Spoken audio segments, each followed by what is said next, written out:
No sé si se acuerdan que hemos visto en una sesión pasada la diferencia enorme que hace Habermas entre trabajo e interacción. Esa idea viene completamente de Hannah Arendt. Es decir, ella mucho antes que Habermas ya expuso esa idea brillante. Marx ha tratado, estimado público, yo creo, de sobrevalorar la esfera del trabajo, usando la palabra suya, subsumiendo bajo el trabajo un montón de actividades que según Hannah Arendt no tienen que ver con el trabajo y no pueden ser tratadas categorialmente como perteneciendo al ámbito laboral. Ella dice, por ejemplo, el ser humano no solo trabaja para sobrevivir y para expandirse sobre el mundo natural, ¿no?, la lucha con la naturaleza, según la razón instrumental, sino que tiene otras actividades que no están marcadas por la razón instrumental y que por lo tanto no pueden ser estudiadas como pertenecientes al mundo laboral. Por ejemplo, la actividad política, el arte y la filosofía. Entonces, aquí estaríamos, estimado público, en contra de esa división binaria elemental que Marx ha expuesto y que también aparece muchas veces en la obra de Marx. Hannah Arendt es la crítica de esas oposiciones binarias excluyentes que aparecen a menudo en la obra de Marx. Con respecto a la interacción, quiero mostrarles lo siguiente siguiendo a Hannah Arendt. Marx, por ejemplo, en el Manifiesto Comunista dice: la historia universal es la lucha siempre que ha habido entre patricios y plebeyos en la época romana, señores feudales y siervos de la gleba en la época feudal, capitalistas y proletarios en la época burguesa, etc. Y por lo tanto es una división que marca claramente funciones laborales. Hannah Arendt dice: no es verdad. Siempre ha existido una clase social tercera: los administradores, los sacerdotes, nosotros, los intelectuales, que no puede ser subsumida ni por la clase dominante ni por los trabajadores. Una clase que tiene intereses propios, modo de vida autónomo, etc., y que por lo tanto, siendo autónoma, no puede ser explicada mediante los conceptos binarios a los cuales Marx era muy adicto.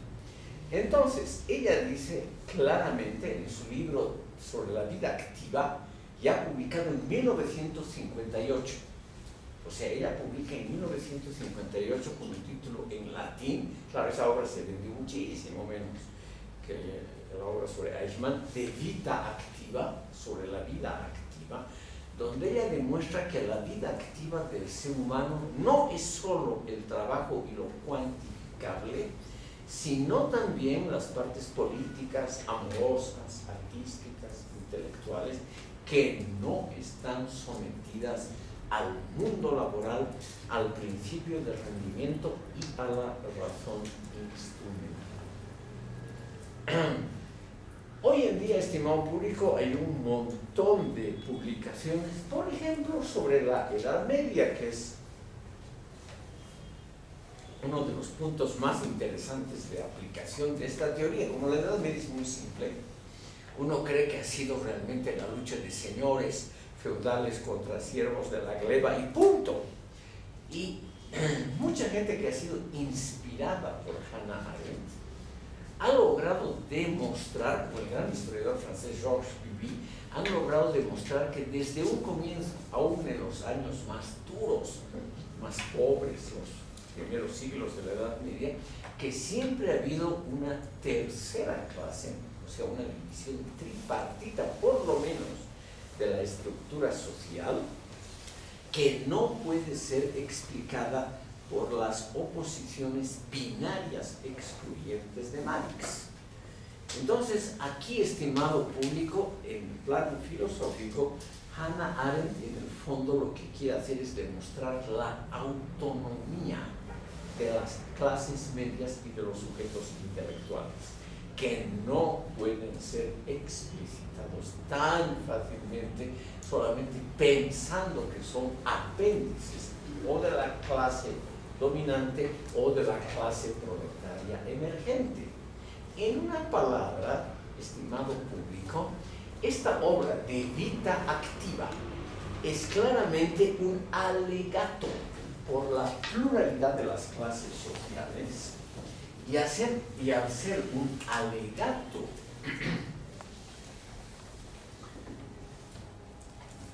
por la pluralidad, es claramente, estimado público, un estudio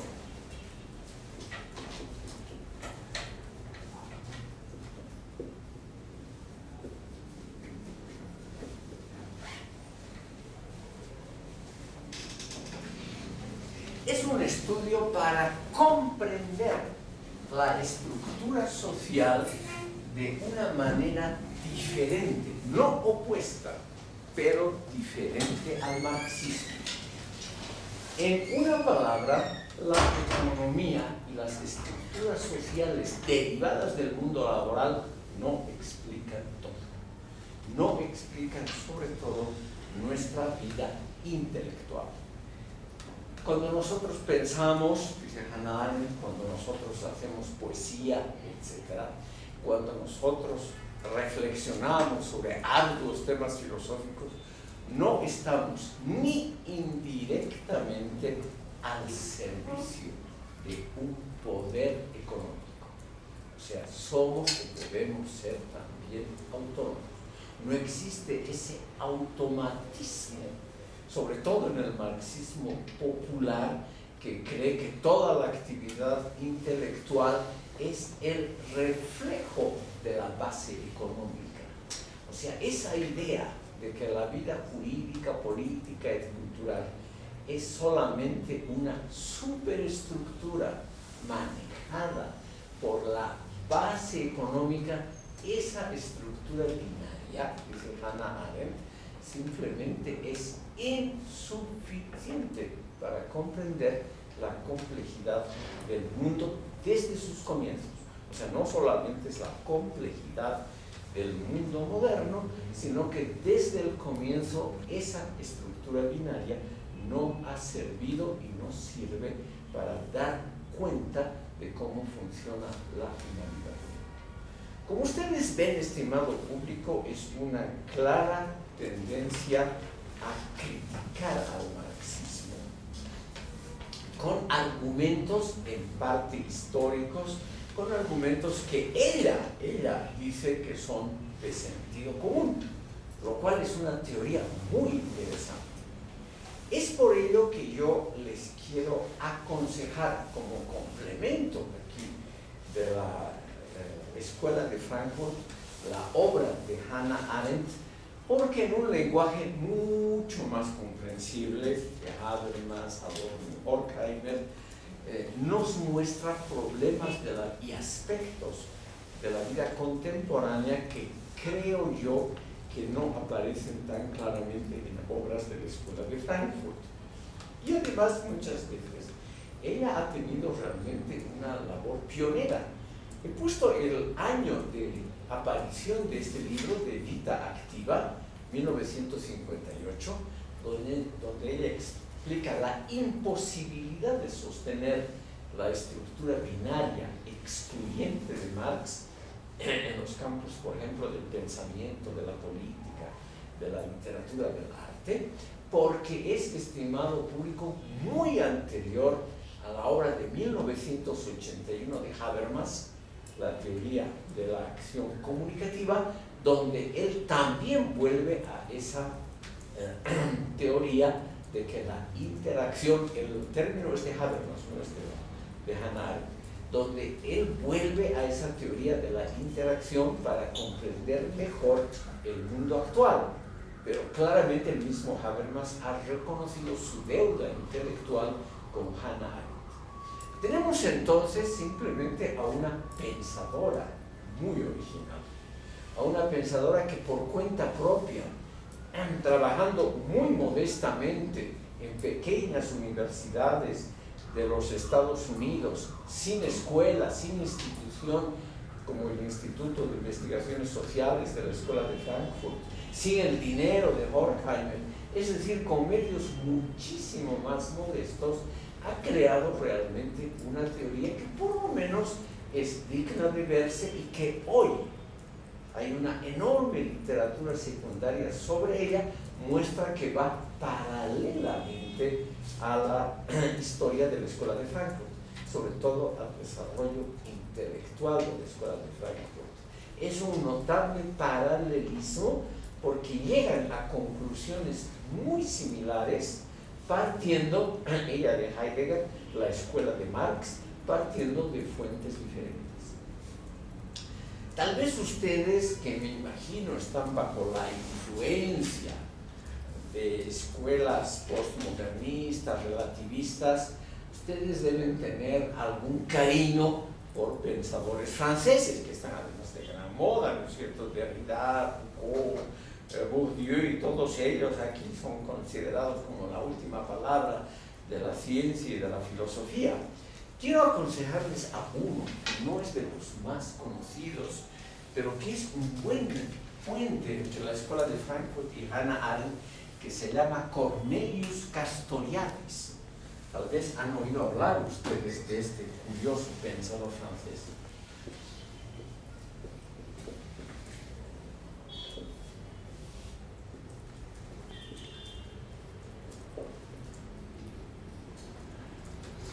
Es un griego nacionalizado francés que fue extremadamente popular durante la revuelta estudiantil de los años 68 y posteriormente. Es uno de los grandes pensadores franceses que salen de Marx y van enriqueciendo su labor y distanciándose progresivamente de Marx y crean un conjunto teórico también muy similar al de Hannah Arendt. Tal vez han escuchado hablar de la obra cumbre de Castoriadis, que se llama La sociedad como institución imaginaria. La sociedad como institución imaginaria. Y muchas obras. Él tuvo durante más de 30 años una revista que era la revista más leída en Francia, Barbarie o Socialismo, la revista más leída por círculos izquierdistas durante muchos años en Francia, donde él primero trató de establecer un marxismo crítico, o sea, un marxismo diferente de la ortodoxia leninista y más cercano a posiciones de la Escuela de Frankfurt y de tendencias similares. En segundo lugar, estimado público, estas tendencias son importantes porque han anticipado algunos elementos del postmodernismo actual, sobre todo en el momento en que las grandes certezas del marxismo entraron en crisis. La disolución, lo diremos más suavemente, el hecho de que el proletariado en los países del globo occidental realmente se ha diluido, o sea, prácticamente ha desaparecido pacíficamente, ha hecho que el sujeto revolucionario por excelencia en estos países importantes prácticamente dejó de existir. Entonces, y como la mayoría de la gente no quiere separarse del todo de Marx, de una gran autoridad intelectual, pasa lo mismo a los cristianos que obviamente no quieren renunciar del todo a la Biblia o los evangelios. Entonces lo que se trata es de rescatar selectivamente. Los cristianos hacen lo mismo, los católicos críticos rescatan, por ejemplo, el Sermón de la Montaña del Evangelio de San Mateo, o todo lo que tiene un carácter progresista dentro del corpus enorme de la Iglesia Católica, lo que hace la teología de la liberación y toda la izquierda católica en América Latina. No se separan del todo, pero deja una gran parte de las enseñanzas de la Iglesia a un lado. Lo mismo los marxistas. Y por eso este Castoriadis es muy importante. Sin dejar de ser marxista, el estimado público toma de Hannah Arendt y de la Escuela de Frankfurt algunas ideas esenciales, sobre todo la idea de que ya no existe el sujeto revolucionario por excelencia, que es el proletariado. Al no haber el sujeto revolucionario por excelencia, estamos ante el problema de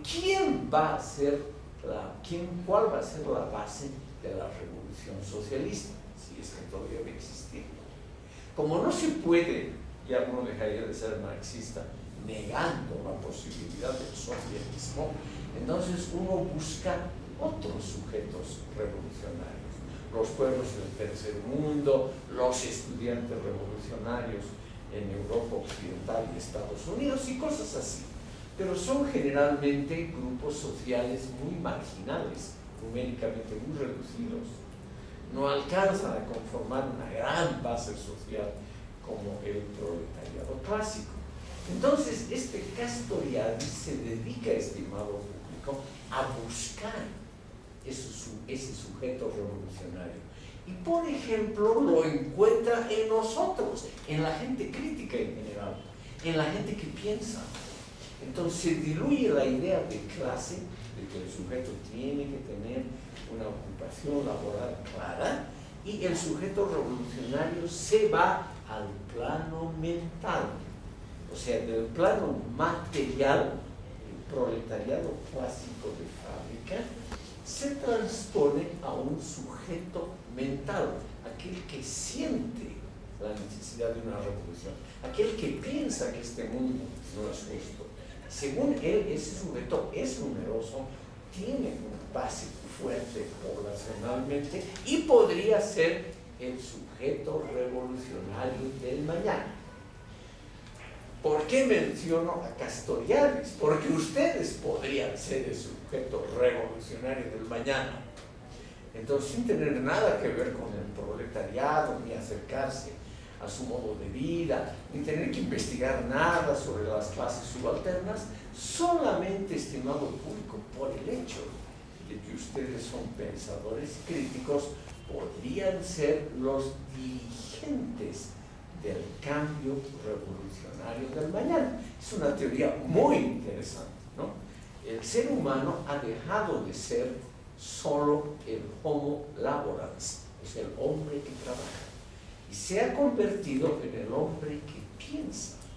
Entonces, al contrario de lo que pensaba Marx, el hombre que piensa se transforma en el nuevo sujeto revolucionario. Ya no se necesita que haya una masa sindicalmente organizada de proletariados, que haya una explotación económica, que haya una caída tendencial de las ganancias. Nada de esas cosas típicas del marxismo clásico se necesita. Se necesita solo la voluntad de mejorar el mundo. Como ustedes ven, son teorías muy actuales, que están sobre todo a la par de los cambios que ha sufrido el mundo en la actualidad. Hannah Arendt, permítame que vuelva un minuto, en su última obra, La vida del espíritu. Esta es una obra muy interesante que ella la ha dejado a medias. Ella, estimado público, murió de un infarto porque era, como lo ha dicho el señor de Blanco, una fumadora empedernida. Yo mismo asistí a una conferencia de ella en Berlín, justamente cuando acababa de publicarse el libro La banalidad del mal, y ella, teniendo un permiso especial del rector, ella fumó 60 cigarrillos durante su conferencia. 63 cajetillas. obviamente esa gente termina mal. No es que yo sea enemigo de la industria tabacalera, Dios me libre, de ninguna manera, estimado público, pero esas cosas nunca terminan muy bien. A ella le predijeron exactamente cómo iba a morir. Y ella dijo, siempre prefiero morir así que con un cáncer, una muerte lenta y horrible, tal cual eso ha sido un infarto fatal, sin sufrir. Entonces, no quiere decir que yo incite a ustedes a fumar, de ninguna manera. De ninguna manera, yo mismo no fumo, de ninguna manera quiero incitarlos. Yo quiero simplemente mostrarles las peculiaridades. Porque ella dijo, seguramente lo repetí en cada conferencia, ella dijo por qué iba a fumar. Es decir, se disculpó ante el público por qué. Y ella dijo, al fumar yo me inspiro, la nicotina tiene una función de que eleva un poquito la presión arterial y hace trabajar, según él, las células cerebrales. Y eso es lo que yo necesito durante una conferencia. Para alabarnos, nos dijo, ante gente culta necesito naturalmente dar lo mejor de mí, para eso necesito que mis neuronas funcionen a full, o sea, necesito fumar 60 cigarrillos. Estimado público, ¿cuál es entonces lo que ella cree que va a ser el factor que mueve el progreso del mundo, si es que hay un progreso del mundo? Ella siempre actúa y escribe con esas cláusulas de reserva pesimista.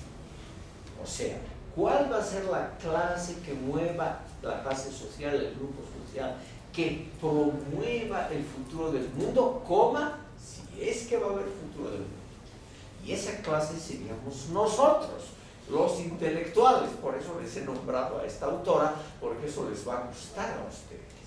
Y dentro de esa clase, ustedes, los especialistas en generalidades, esos son los que hacen mover al mundo. En la clase pensante hay de todo. Hay obviamente también aquellos que diseñan, por ejemplo, como Eichmann, complicados sistemas para aligerar el tráfico ferroviario en vista de la guerra y de la necesidad de liquidar a los enemigos, cualquier cosa de esas. Ese es un pensamiento, según ella, utilitario técnico. Esa gente, dice ella, reproduce el mundo como es, pero no lo cambia. O sea, esa gente reproduce robóticamente, automáticamente, lo que es el mundo y lo hace funcionar muchas veces muy bien. Pero no es la gente que da impulsos innovadores. Los impulsos innovadores nacen de aquellos que tienen una visión global y que piensan autónomamente y que incluyen, obviamente, principios morales al pensar. O sea, lo contrario de Eichmann. Eichmann era el gran especialista solo en la razón instrumental. Los que cambian y hacen mejorar el mundo son aquellos que tienen una visión más amplia, como nosotros. Por eso yo quiero animarlos a ustedes a perseverar en la filosofía y de ninguna manera abandonar esta carrera. Son aquellos que tienen la visión global y al mismo tiempo, estimado público, tienen lo que ella llama la facultad de ver lo que realmente se puede hacer sin exagerar en las pretensiones de uno mismo. O sea, son aquellos que cultivan la virtud clásica de la frónesis, de la prudencia. La única influencia que ha debido tener Heidegger sobre ella es la utilización de la filosofía clásica griega y de la poesía, es decir, la cultura clásica griega.